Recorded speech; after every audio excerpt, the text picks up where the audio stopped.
প্রিয় মুসলিম এবং অমুসলিম ভাই বোনেরা, আসসালামু আলাইকুম ওয়ারহমতুল্লাহি ওয়াবারাকাতুহু। আল্লাহ সুবহানাহু ওয়া তাআলার দয়া, শান্তি ও রহমত আপনাদের সবার উপরে বর্ষিত হোক। আমাদের অনুষ্ঠানে স্বাগতম Ramzan a date with doctor Zakir. আমি আপনাদের হোস্ট ইউসুফ চেম্বার্স। আর আজকে আমাদের আলোচনার বিষয় হল রমজান মাসে মুসলিমরা সাধারণত যে ভুলগুলো করে থাকেন। তাহলে আর কথা না বাড়িয়ে আমরা ডক্টর জাকির নায়েককে প্রথম প্রশ্নটা করি। ডক্টর জাকির, মুসলিমরা যে প্রত্যেক রমজান মাসে সেই আগের ভুলগুলোই বারবার করছে, এর পেছনে কারণটা আসলে কি? আলহামদুলিল্লাহ, ওয়াসসালাতু ওয়াসসালাম আলা রাসূলিল্লাহ ওয়া আলা আলিহি ওয়া সাহবিহি আজমাইন। মুসলিমরা যে কারণে প্রত্যেক রমজান মাসে বারবার একই ভুল করছে, রোজার নিয়মগুলো ঠিকভাবে পালন করছে না, সেটা দিন সম্পর্কে তাদের জ্ঞান কম। আল্লাহর এই দিন সম্পর্কে তারা খুব কম জানে। আর মানুষ যে কম জানে, এর পেছনের কারণটা হচ্ছে বেশিরভাগ মুসলিম তারা পড়ে না নির্দেশগুলো আল্লাহ সুবহানাহু ওয়া তাআলার। তারা অর্থ বুঝে পবিত্র কোরআন পড়ে না। এছাড়া তারা আমাদের প্রিয় নবী মুহাম্মদ সাল্লাল্লাহু আলাইহি ওয়াসাল্লামের হাদিসগুলো পড়ে না। মুসলিমদের কি করা উচিত? অর্থ বুঝে কোরআন পড়তে হবে, নবীর হাদিস পড়তে হবে, নবীর সিরাত পড়তে হবে। তাহলে ইনশাআল্লাহ আমরা ভালোভাবে আমাদের দিন সম্পর্কে জানতে পারব। রোজার নিয়মকানুনগুলো জেনে নেব আমরা। আর আল্লাহ সুবহানাহু ওয়া তাআলা তখন আমাদের পথ খুলে দেবেন। তিনি মুসলিমদের পথনির্দেশ দেন, তবে তিনি কাকে পরিচালিত করবেন তার একটা শর্ত আছে। আল্লাহ পবিত্র কোরআনে বলেছেন, সূরা আনকাবুত অধ্যায় নম্বর ২৯ আয়াত ৬৯ বলা হয়েছে যে যারা সংগ্রাম করে আল্লাহ সুবহানাহু ওয়া তাআলার পথে, যারা করে জিহাদ ফি সাবিলিল্লাহ, আল্লাহ সুবহানাহু ওয়া তাআলা তাদের জন্য পথ খুলে দেন। তাহলে আমরা পেয়ে যাব আল্লাহ সুবহানাহু ওয়া তাআলার পথনির্দেশ। যে শর্ত পালন করলে আল্লাহ সুবহানাহু ওয়া তাআলা আমাদের জন্য পথ খুলে দেবেন, সেটা তার পথে সংগ্রাম করতে হবে, জিহাদ ফি সাবিলিল্লাহ। আল্লাহ পবিত্র কোরআনে বলেছেন, সূরা নাহাল অধ্যায় নম্বর ১৬ আয়াত নম্বর ৪৩।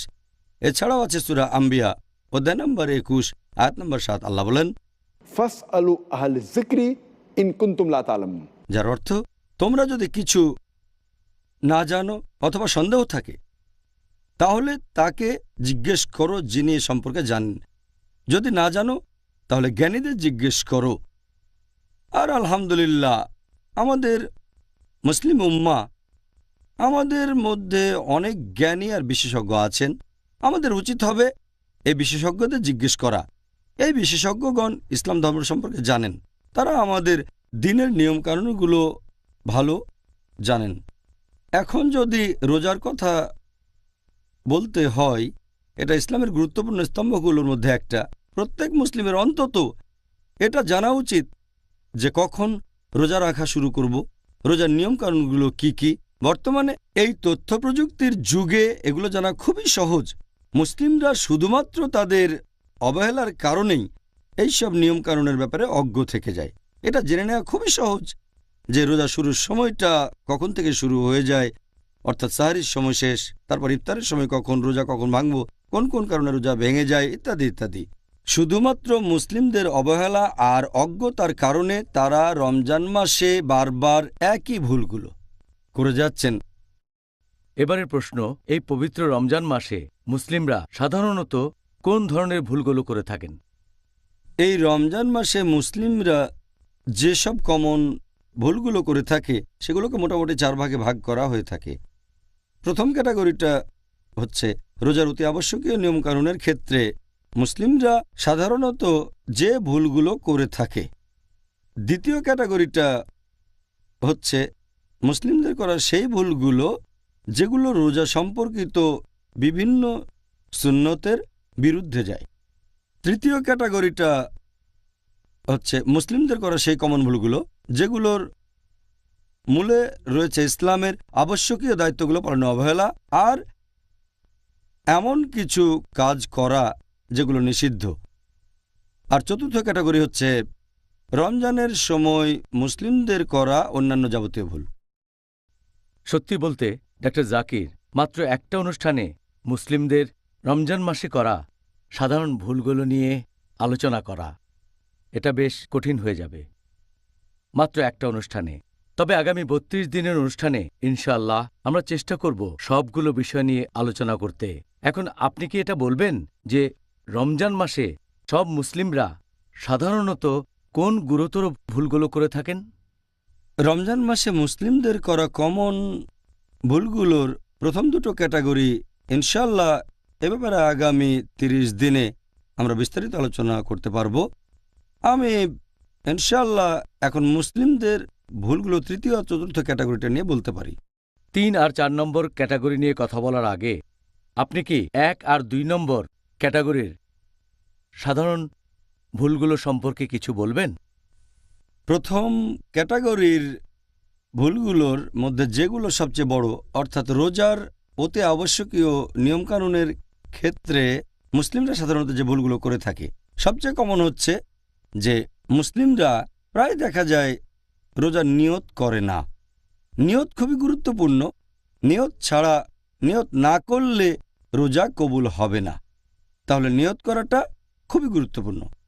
আর ইনশাল্লাহ এই ব্যাপারে আমরা আগামীকাল বিস্তারিত আলোচনা করব। দ্বিতীয় ভুলটা হচ্ছে প্রায় দেখা যায় মুসলিমরা এমনকি যখন ফজরের আজান শুরু হয়ে গেছে তখনও খেয়ে যাচ্ছেন। তারা মনে করেন যে সেহরির শেষ সময়টা হচ্ছে ফজরের আজান শেষ হওয়া পর্যন্ত। সত্যি বলতে যখনই ফজর আজান শুরু হয়ে যায়, যখনই সুবে সাদিক শুরু হয়ে যায়, সেহরির সময়টা শেষ। এই ভুলটার কারণেও অনেকের রোজা বাতিল হয়ে যায়। প্রথম ক্যাটাগরির ৩ নম্বর ভুলটা হচ্ছে যে অনেক লোকই জাকাতুল ফিতরা দিতে দেরি করে থাকে। আবার অনেকেই এই জাকাত দেয় ঈদুল ফিতরের নামাজের পরে। যদি ঈদুল ফিতরের নামাজের পরে জাকাতুল ফিতর দেন তাহলে সাধারণ দান হয়ে যাবে, এটা জাকাতুল ফিতরা বলে গণ্য করা হবে না। প্রথম ক্যাটাগরির মধ্যে এই ৩টা হলো সবচেয়ে বড়। দ্বিতীয় ক্যাটাগরির মধ্যে বড় ভুলগুলো, অর্থাৎ মুসলিমদের করা যে ভুলগুলো রোজার সুন্নতের বিরুদ্ধে চলে যায়, সেটা ১ নম্বর, অনেক মানুষ সাহরি করে না। অনেক মানুষ আবার খুব তাড়াতাড়ি সাহরি করে ফেলে। তার মানে তারা ফজরের আজানের ১ বা ২ ঘন্টা আগে সাহরি করে ফেলে। আসলে সাহরি একটা আশীর্বাদ, এটা প্রত্যেক মুসলিমের করা উচিত। আর নবী বলেছেন, তোমরা সাহরি করবে যতটা দেরিতে সম্ভব, তোমরা সাহরি করবে ফজরের ওয়াক্তের ঠিক আগে। এই ক্যাটাগরিতে করা মুসলিমদের তৃতীয় ভুলগুলো হচ্ছে যে দেরি করে তাদের রোজা ভাঙে, ইফতার করতে দেরি করে। আমাদের নবী মুহাম্মদ সাল্লাল্লাহু আলাইহি ওয়াসাল্লাম বলেছেন যে তোমরা যত তাড়াতাড়ি ইফতার করবে সেটা ততই ভালো হবে। তার মানে সূর্যাস্তের ঠিক পরপরই ইফতার করা উচিত। এই ক্যাটাগরিতে করা ৪ নম্বর ভুল হলো যে অনেক মুসলিম তারা ইফতারের সময় বিভিন্ন রকম ভুল দোয়া পড়ে। ইফতারের দোয়াগুলোর ক্ষেত্রে সবচেয়ে সঠিক আর উপযুক্ত দোয়াটা হচ্ছে জাহাবা জামা ওয়াবতাল্লাতি উরুকু ওয়াসাবাতাল আরজ ইনশাআল্লাহ, যার মানে হচ্ছে আমার পিপাসা মিটে গেছে, ধমনী আর্দ্র হয়েছে, আর আজর খুব কাছাকাছি। ইনশাআল্লাহ, আল্লাহ চাইলে পুরস্কার খুব কাছে ইনশাআল্লাহ। আবার অনেক মানুষ এই দোয়াটা পড়ে, কিন্তু দোয়াটা তারা পড়ে ইফতারের আগে। ইফতারের সময় কিছু মুখে দেওয়ার আগে পরস্পর বিরোধী মানে হয়ে যায়। দোয়াটার মানে যে আমার পিপাসা মিটে গেছে, জাহাবা জামা ওয়াবতাল্লাতি উরুকু, আমার পিপাসা মিটে গেছে, আমার ধমনী আর্দ্র হয়েছে। ইফতার করার আগে তো আর পিপাসা মিটতে পারে না। তাহলে এই দোয়াটা করবেন ইফতার করার পরে, যখন রোজা ভেঙেছেন, তৃপ্তি করে খেয়েছেন। হতে পারে সেটা রোজা ভাঙার ২-১ মিনিট পরে এই দোয়াটা পড়বেন। জাহাবা জামা ওয়াবতাল্লাতি উরুকু ওয়াসাবাতাল আজর ইনশাআল্লাহ। তার মানে আমার পিপাসা মিটে গেছে, আমার ধমনী আর্দ্র হয়েছে, পুরস্কার খুব কাছেই ইনশাআল্লাহ, যদি আল্লাহ চান। এই ক্যাটাগরিতে করা মুসলিমদের 6 নম্বর কমন ভুলটা হচ্ছে কিছু মুসলিম ইফতারের সময় অনেক বেশি করেই খাওয়া দাওয়া করে, অনেকে আবার সারা রাত ধরেই খাওয়া দাওয়া করে। এই ক্যাটাগরির 7 নম্বর কমন ভুলটা মুসলিমদের অনেকেই এ সময় অবহেলা করে তারাবির নামাজ পড়ে না। কারণ তারাবি তো ফরজ না, তারা ভাবে তারাবির নামাজ মিস করাটা কোনো সমস্যাই না। তারাবি যদিও ফরজ না, কিন্তু এটা গুরুত্বপূর্ণ সুন্নত। যেসব মুসলিম তারাবি মিস করেন, সত্যি বলতে তারা অনেক বড় পুরস্কার মিস করেন। আবার অনেক মুসলিম তারাবির নামাজ পড়েন, কিন্তু খুব তাড়াতাড়ি করে পড়েন, 100 মাইল স্পিডে, কম সময়ের মধ্যে নামাজ শেষ করতে চান। এটা আসলে ঠিক না। সত্যি বলতে তারাবির নামাজ পড়বেন মাঝারি গতিতে, যাতে সবাই বুঝতে পারে আল্লাহ সুবহানাহু ওয়া তাআলার নির্দেশগুলো। এই ক্যাটাগরির 9 নম্বর ভুলটা হচ্ছে যারা মসজিদে ইতিকাফ করতে যান, তাদের অনেকেই ইতিকাফের সময় গল্পগুজব করেন। ব্যাপারটার জন্য এই সময় বন্ধুবান্ধবের সাথে আড্ডা দেবেন, এটা নবীর সুন্নতের বিরুদ্ধে যায়। 10 নম্বর কমন ভুলটা হচ্ছে অনেক মুসলিমই মনে করেন যে লাইলাতুল কদর রমজান মাসে 27 রোজার রাতটাই হতে পারে, আর তারা শুধুমাত্র সেই রাতেই আল্লাহ তাআলার ইবাদত করে থাকেন। সত্যি বলতে আমাদের নবী মুহাম্মদ সাল্লাল্লাহু আলাইহি ওয়াসাল্লাম বলেছেন, তোমরা লাইলাতুল কদরকে খুঁজবে রমজান মাসের শেষ 10 দিনের বেজোড় রাত্রিগুলোতে। লাইলাতুল কদর শেষ 10 দিনে, তাহলে লাইলাতুল কদর হতে পারে 21 রোজার রাত, অথবা 23 রোজা, 25 রোজা, 27 রোজা বা 29 রোজা। মুসলিমরা অনেকেই সাধারণত এই ভুলটা করে থাকে। 11 নম্বর কমন ভুলটা যে মুসলিমরা রমজান মাসে এমন কিছু কাজে ব্যস্ত থাকে যেগুলোর কোনো গুরুত্ব নেই। এই সময়টা আল্লাহর জিকির আর ইবাদতে নিজেকে ব্যস্ত রাখবেন। এই সময়টাতে মুসলিমরা আল্লাহর কাজে ব্যস্ত থাকবেন।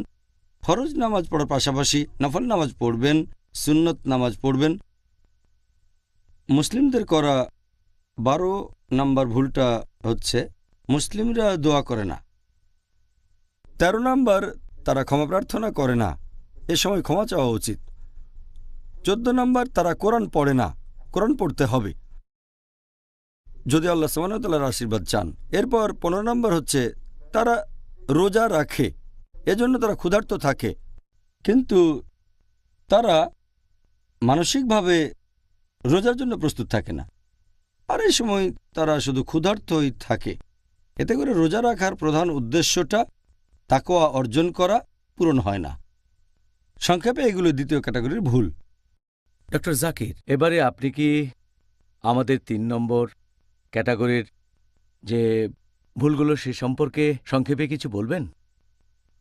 রমজান মাসে মুসলিমদের করা ভুলগুলোর তৃতীয় ক্যাটাগরি, অর্থাৎ ইসলাম ধর্মের আবশ্যক বা ফরজ কাজগুলোর প্রতি অবহেলার কারণে যে ভুলগুলো, এর একটা যে মুসলিমদের অনেকেই সারা রাত জেগে থাকে, তারপরে তারা সাহরি করে, আর এই মানুষগুলো ফজরের নামাজ পড়ে না।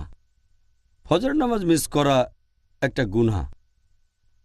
অনেকে এমনটা করে, সারা রাত জেগে থাকে, সারাদিন ধরে ঘুমায়, এভাবে জোহর আর আসরের নামাজও মিস করে ফেলে। এটা বেশ বড় গুনাহ। আশীর্বাদ পেতে চাচ্ছেন, কিন্তু আবশ্যক কাজটা বাদ দিয়ে দিচ্ছেন, যেটা পুরোপুরি নিষিদ্ধ।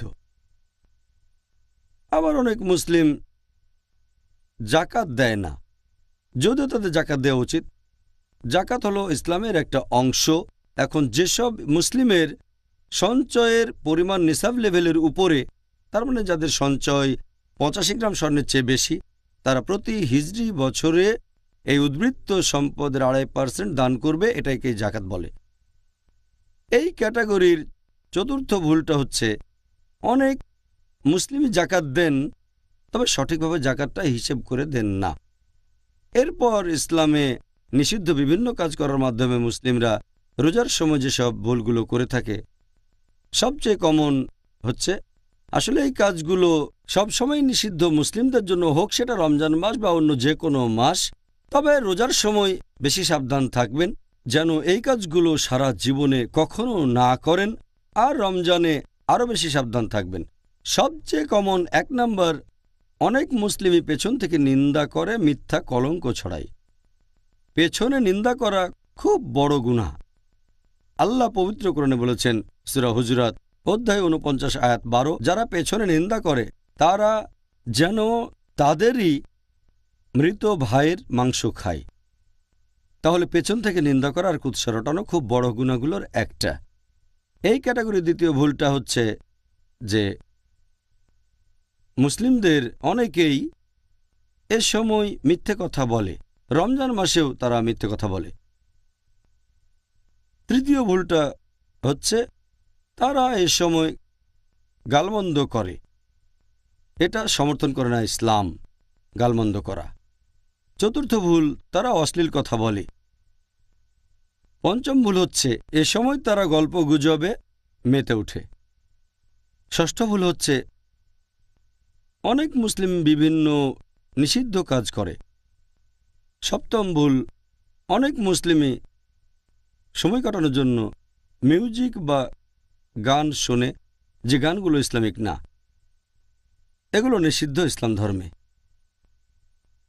আর ৮ নম্বর কমন ভুলটা হচ্ছে অনেক মুসলিম সময় কাটানোর জন্য তারা টিভিতে এমন অনুষ্ঠান দেখে যেগুলো ইসলামিক না, অনইসলামিক সিনেমা।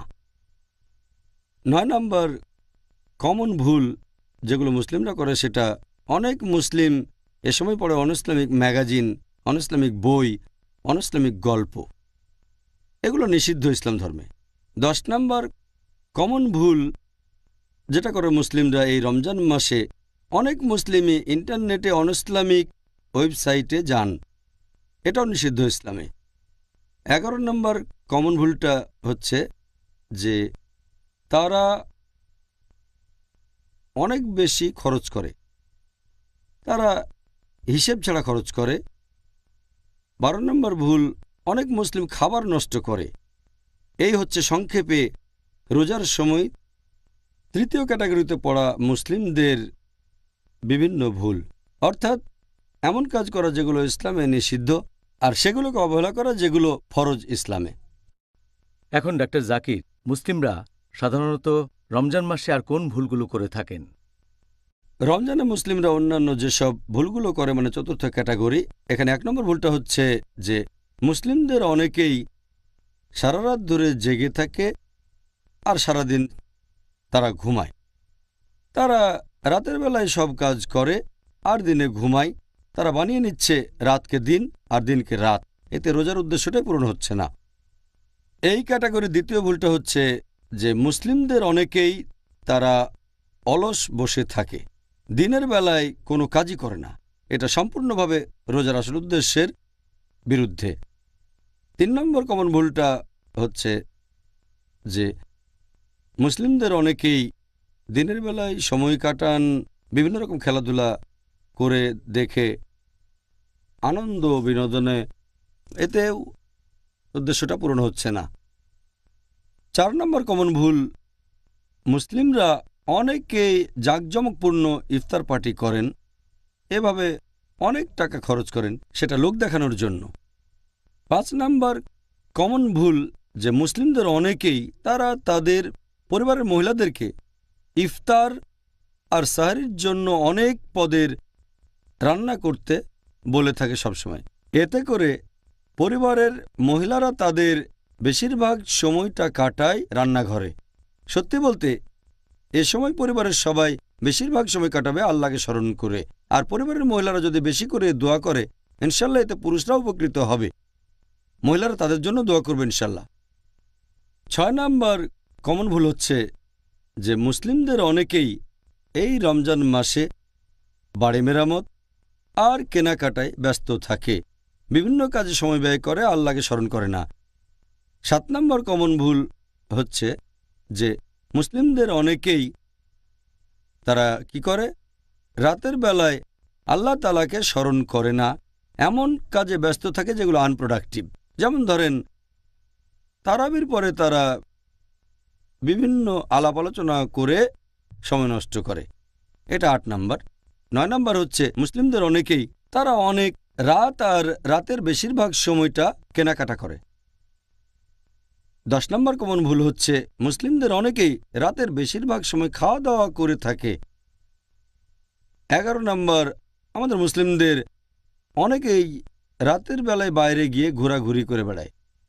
12 নম্বর কমন ভুলটা হচ্ছে পবিত্র রমজান মাসের শেষ 10টা দিন, এই দিনগুলোতে মুসলিমদের আরও বেশি করে ইবাদত করা উচিত, কিন্তু বেশিরভাগ মুসলিমই এ সময় ব্যস্ত থাকে কেনাকাটায়, আনন্দ করায়, ঈদের জন্য তারা প্রস্তুত হতে থাকে।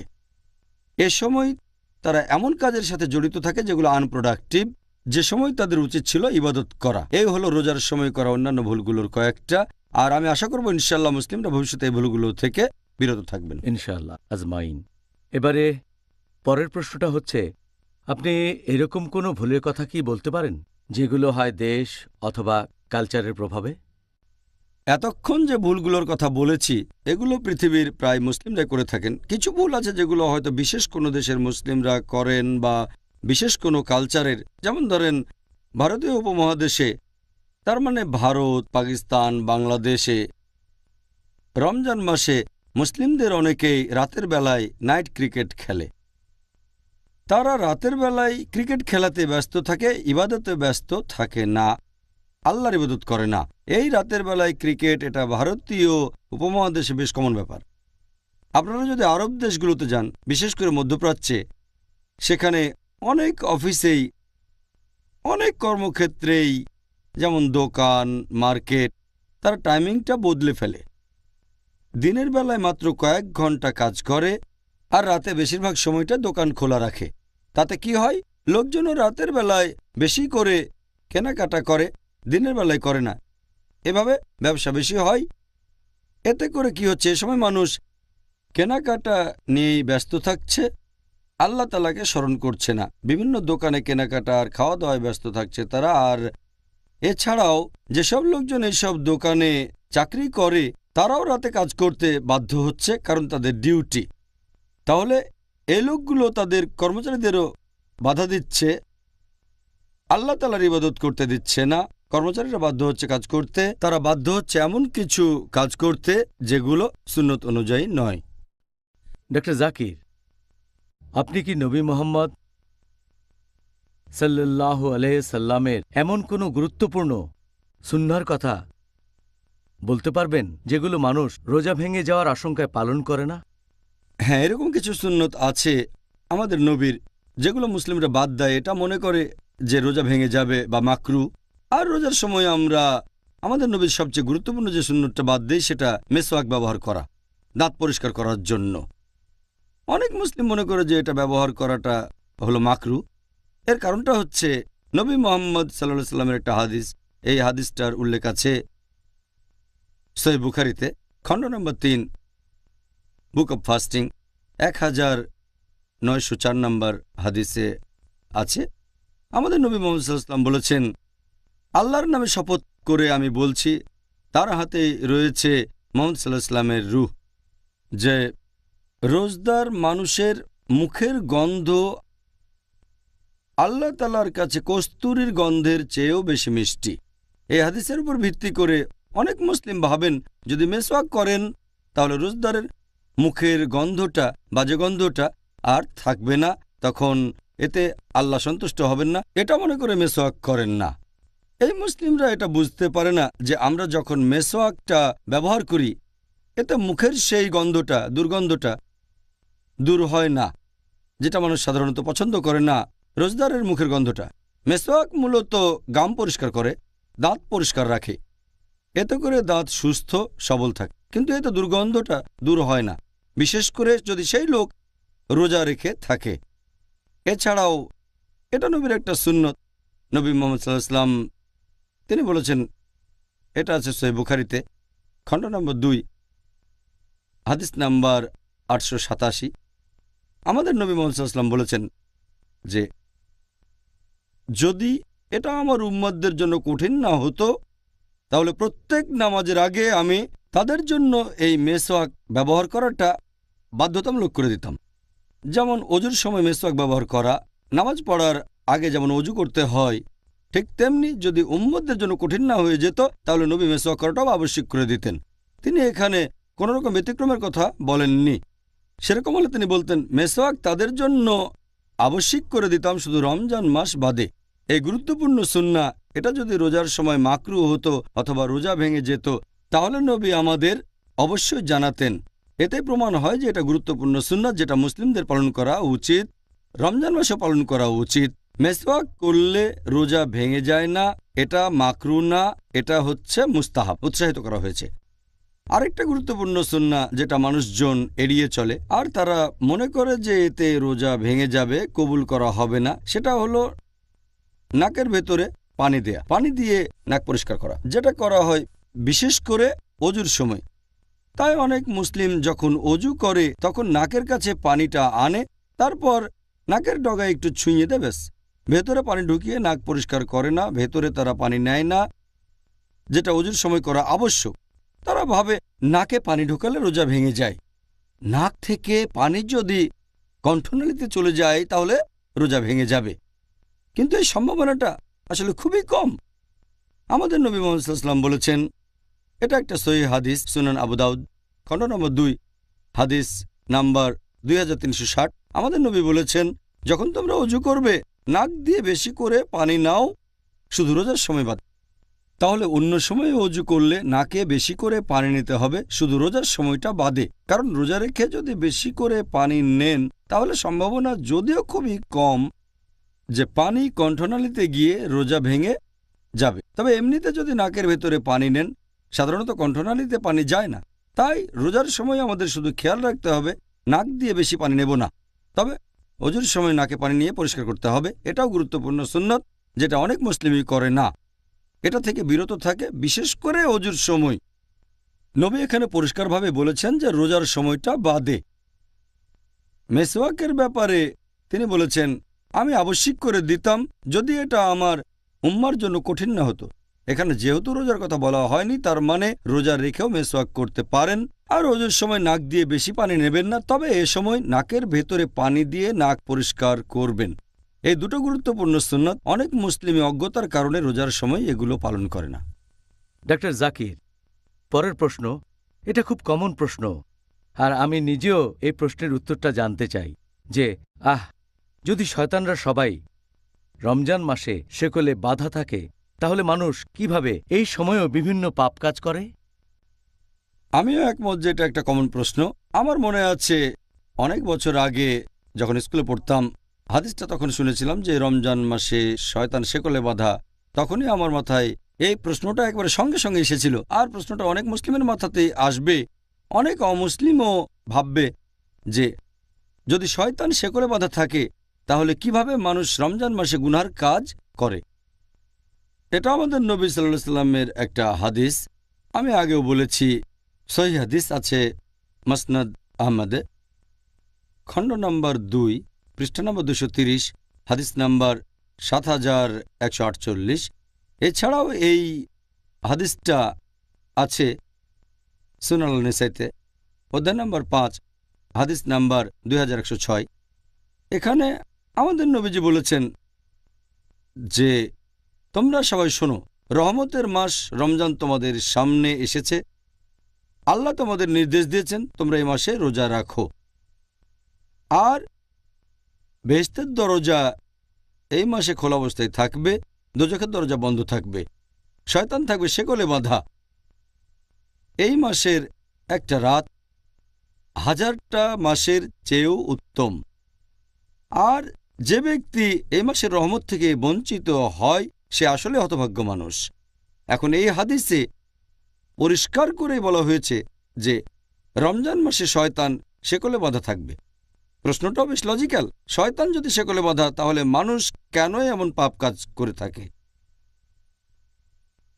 এখানে একটা কথা বলবো, এটা সবাইকে বুঝতে হবে যে শয়তান যখন শেকলে বাঁধা তার মানে এই না যে শয়তান শেষ হয়ে গেছে বা মেরে ফেলা হয়েছে, এখনো আছে, তবে শেকলে বাঁধা, মেরে ফেলা হয়নি।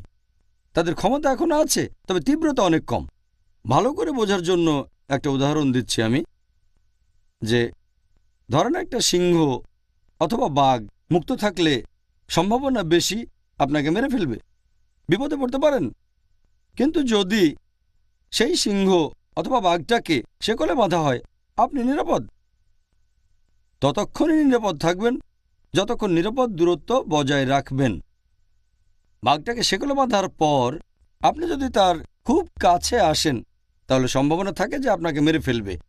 যদি শেকলে বাঁধা বাঘ থেকে নিরাপদ দূরত্ব বজায় রাখেন, নিরাপদে থাকবেন। একইভাবে রমজান মাসে যদি শয়তান থেকে দূরে থাকেন, নিরাপদে থাকবেন আপনি। পবিত্র কোরআনে দেখবেন আল্লাহ বলেছেন সূরা বাকারা অধ্যায় নম্বর 2 আয়াত নম্বর 168, তোমরা খুতুয়াতুশ শয়তান সম্পর্কে সাবধান হও, শয়তানের পদাঙ্ক অনুসরণ করো না, নিশ্চয়ই সে তোমাদের জন্য এক প্রকাশ্য শত্রু। আল্লাহ তাআলা পবিত্র কোরআনে অনেক জায়গাতে বলেছেন তোমরা শয়তানের পদচিহ্নের ব্যাপারে সাবধান থাকো। আল্লাহ এই কথা বলেননি যে শয়তান থেকে সাবধান হও, কারণ সাধারণ মুসলিম, গড়পড়তা মুসলিম যাদের মোটামুটি ঈমান আছে, যদি সামনে শয়তানকে দেখে তারা সাবধান হয়ে যাবে। যেমন ধরেন কোনো একজন তরুণী মেয়ে, সে আসলো একটা সাধারণ মুসলিম তরুণ ছেলের কাছে যার ঈমান মোটামুটি। যদি মেয়েটা তাকে বলে যে চলো আমরা একসাথে রাত কাটাই, ছেলেটা বলবে একসাথে রাত কাটাবো একটা মেয়ের সাথে, এটা হারাম, এটা তো জেনা। সে তক্ষুনি প্রত্যাখ্যান করে দেবে। কিন্তু সেই একই মেয়ে যদি পরে সেই ছেলেটাকে ফোন করে তার সাথে কথা বলে, তখন সেই ছেলেটা ভাববে যে ফোনে একটা মেয়ের সাথে কথা বলবো, কোনো সমস্যা নেই, আমি তো শুধু একটা মেয়ের সাথে কথা বলবো।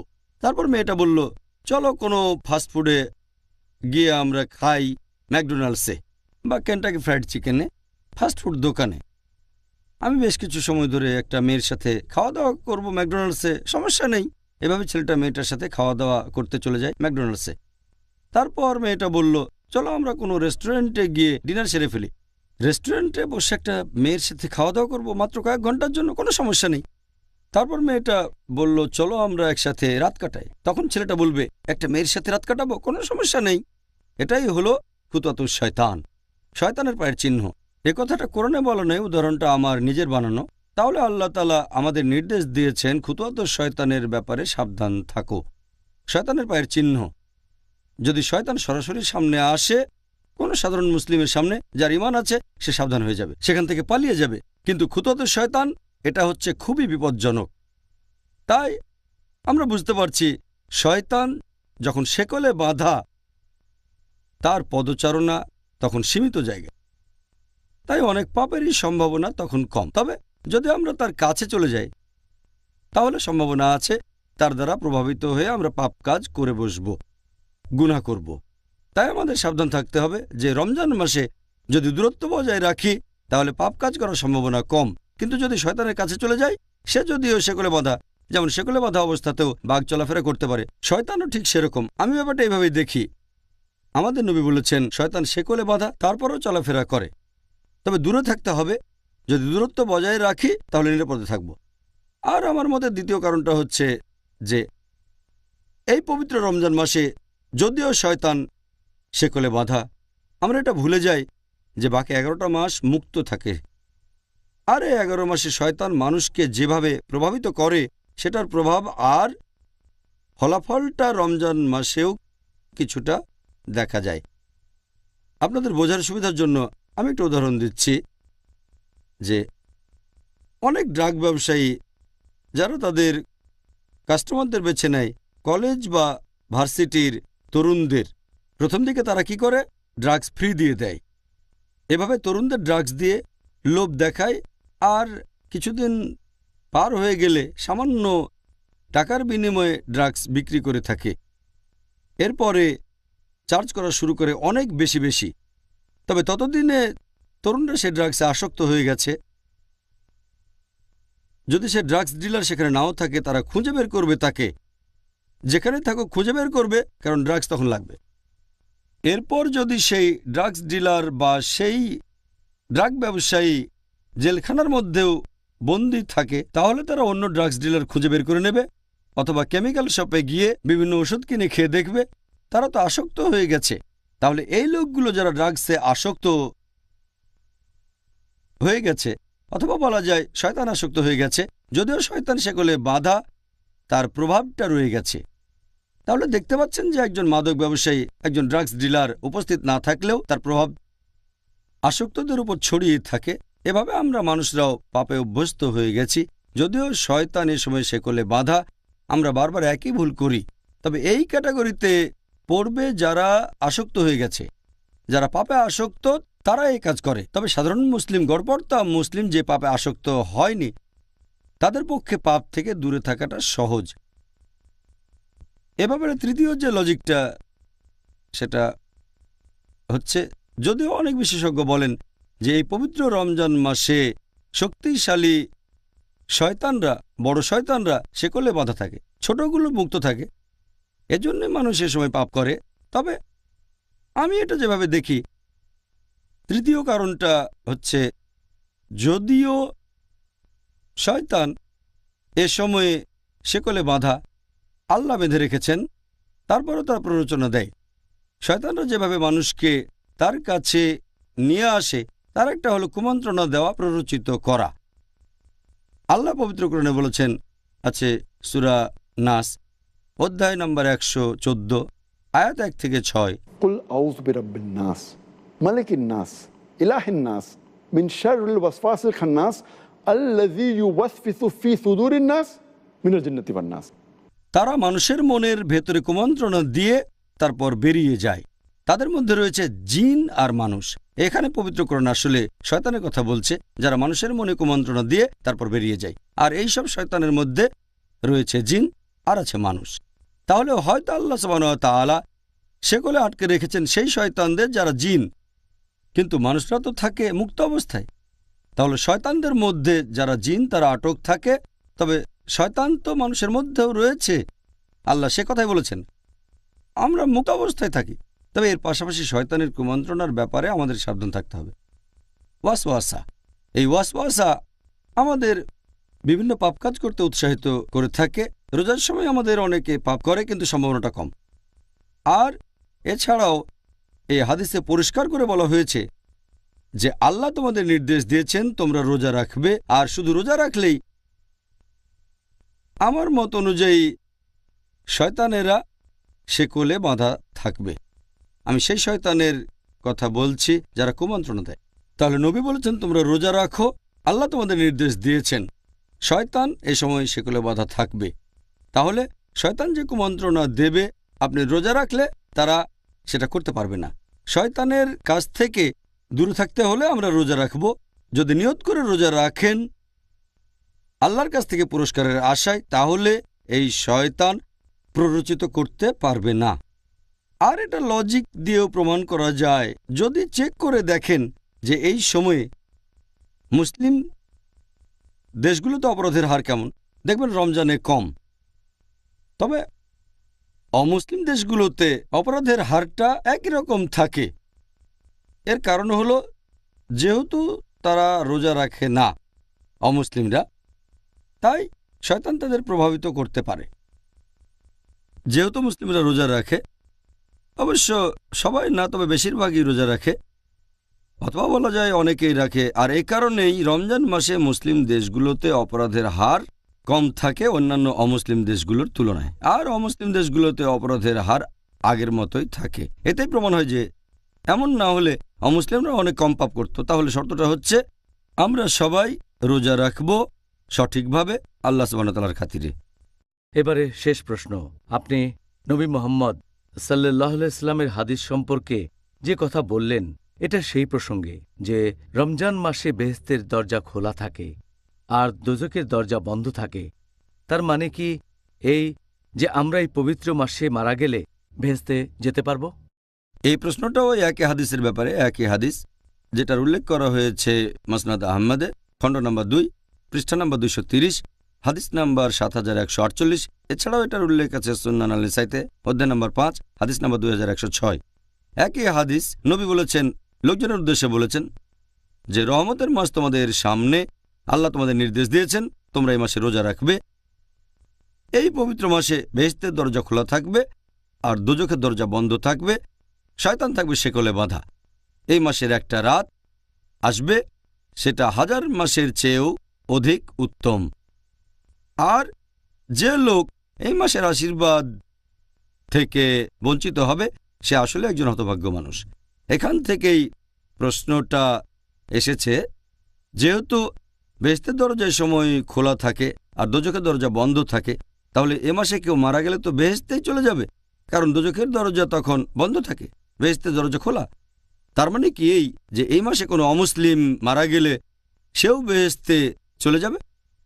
এই প্রশ্নটার উত্তর হচ্ছে, নবী যখন বলেছেন যে বেহেশতের দরজা এই মাসে খোলা থাকে, তার মানে বেহেশত আমাদের আমন্ত্রণ জানাচ্ছে ভেতরে প্রবেশ করার জন্য। তার মানে হচ্ছে যদি কোনো ছোট কাজ করেন আল্লাহ আপনার পুরস্কারটা বহুগুণ বাড়িয়ে দেবেন, আর নবী বলেছেন সবাই পুরস্কার পাবে 10 গুণ বেশি। আর এই রমজান মাসে বেহেশতে প্রবেশ করা খুবই সোজা। নবী যখন বলেছেন যে দোজখের দরজা বন্ধ থাকবে, তার মানে এই মাসে দোজখে প্রবেশ করাটা কঠিন। কেন? কারণ মানুষের তাকওয়া বৃদ্ধি পায়, তাই মানুষের পাপ করার সম্ভাবনাটাও কমে যায়। আর এছাড়াও যদি রমজান মাসে আপনারা সব দিনগুলোতেই রোজা রাখেন, আল্লাহর পুরস্কারের আশা করেন, তাহলে অতীতের সব গুনাহ ক্ষমা করা হবে। তাই রোজার মাসে যদি পুরো মাস রোজা রাখেন কেউ, আল্লাহর পুরস্কারের আশায় তার অতীতের সব গুনাহ ক্ষমা করে দেওয়া হবে। এখন অতীতের পাপ ক্ষমা করা হলে দোজখে যাওয়ার সম্ভাবনাটা তো শূন্য হয়ে যায়।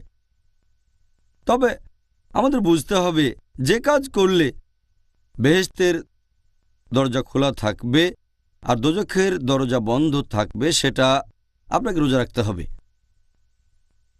আর এছাড়াও বেহেশতে যেতে গেলে আপনার টিকিট লাগবে।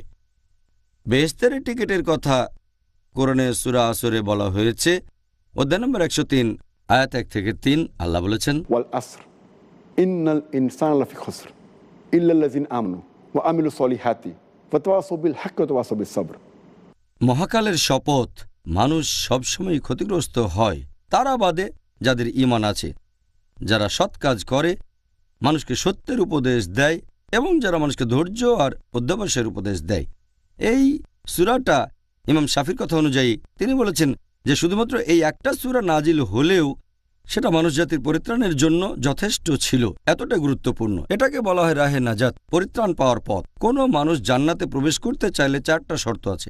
1 নম্বর ঈমান, 2 নম্বর হচ্ছে সৎ কাজ করা, তৃতীয় হলো মানুষকে সত্যের উপদেশ দেয়া, আর চতুর্থ মানুষকে ধৈর্য আর অধ্যবসায়ের উপদেশ দেয়া। তাহলে আমরা বুঝতে পারছি যে বেহেশতের দরজা খোলা, কিন্তু দরজা খোলা থাকলেই বেহেশতে যেতে পারবেন না, টিকিট লাগবে। আর টিকিটটা হচ্ছে ঈমান, টিকিট হচ্ছে সৎ কাজ করা, মানুষকে সত্যের উপদেশ দেয়া, ধৈর্য আর অধ্যবসায়ের উপদেশ দেয়া। রোজার মাসে এই টিকিটটা পাওয়া খুবই সোজা, কারণ রমজান মাসে আমাদের ঈমান বেড়ে যায়। এছাড়াও ভালো কাজ করলে পুরস্কার কয়েক গুণ বেড়ে যাচ্ছে। কাজটা সহজ। মানুষকে সত্যের উপদেশ দেবেন, আপনার ধৈর্যের সীমা বাড়বে।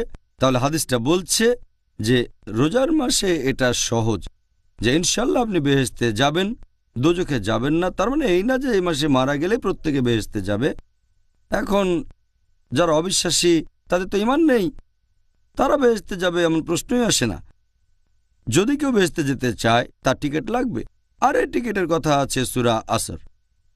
এছাড়াও আপনারা যদি হাদিস পড়েন তাহলে দেখবেন যে যদি তোমরা এই মাসে রোজা রাখো, তার মানে নিয়মকানুন মেনে চলতে হবে আর নিষিদ্ধ কাজগুলো থেকে বিরত থাকতে হবে, শুধুমাত্র তাহলে বেহেশতের দরজা খোলা থাকবে আর দোজখের দরজা বন্ধ থাকবে। এই হাদিসে এরপর আরও আছে, এই মাসে রয়েছে একটা রাত যেটা 1000 মাসের চেয়েও অধিক বেশি উত্তম। তার মানে যদি আল্লাহ সুবহানাহু ওয়া তাআলার ইবাদত করেন শুধুমাত্র এই রাতে, সেটা 1000 মাসের চেয়েও উত্তম হবে। সেটা তো 80 বছরের চেয়েও বেশি। চিন্তা করেন, এই একটা রাতে আপনি যে পরিমাণ সওয়াব পেতে পারেন সেটা তো অনেক বেশি। মানুষের গড়ায়ু এখন প্রায় 60 বছর। একটা লাইলাতুল কদর 1000 মাসের চেয়েও উত্তম, সেটা 80 বছরের চেয়েও বেশি। মানুষের গড়ায়ু এর চেয়ে অনেক কম, তাই বেহেশতে যাওয়ার সম্ভাবনাটা বেশি থাকে। এই হাদিসে আরও আছে, যে ব্যক্তি এই মাসের রহমত থেকে বঞ্চিত হবে সে আসলে একজন হতভাগ্য ব্যক্তি। তার মানে প্রত্যেক মানুষই বেহেশতে যাবে না, সব মানুষের জন্য বেহেশতের দরজা খোলা থাকবে না। এটা হচ্ছে শেষ অংশ, খুবই গুরুত্বপূর্ণ।